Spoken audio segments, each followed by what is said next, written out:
శ్రీమాత్రే నమః. సభ్యులందరికీ శుభ సాయంత్రం. నేను మీ రాజేశ్వరిని. ఇవాళ ఒక కథ చెప్తాను. కథ పేరు పిచ్చి కబుర్లు. అనగనగా ఒక వనము. ఆ వనంలో కాకి, పావురం, కొంగ స్నేహంగా ఉన్నాయి. ఒకరోజు ఆ మూడు ఒక పందెం కట్టుకున్నాయి.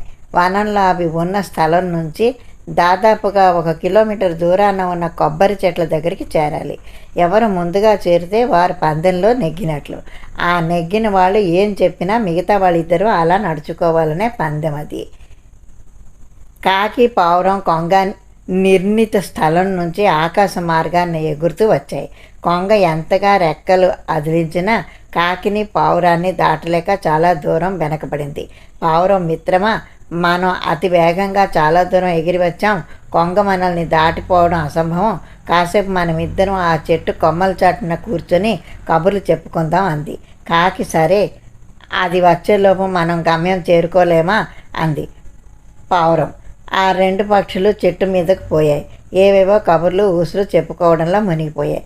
కొంగ నెమ్మదిగా ఎగురుకుంటూ కొలను కట్టున ఉన్న కొబ్బరి చెట్లను చేరుకుంది. ప్రశాంతంగా అది చూసిన పావురం, కాకి పిచ్చి కబుర్లు ఆపేసి గబగబా ఎగిరి వచ్చి ఆయాసపడుతూ కొంగ వెనుక వాలిపోయాయి. మమ్మల్ని ఓడించావు కొంతసేపటికి. మా పిచ్చి కబుర్లు ఊసులే కొంపలు ముంచాయి. ఏకాగ్రతగా వచ్చి విజయం సాధించావు.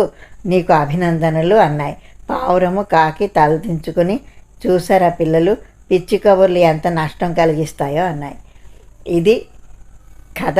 ఇంకో కథతో రేపు కలుసుకుందాం. అప్పటిదాకా సెలవు. సర్వేజన సుఖినో భవంతు.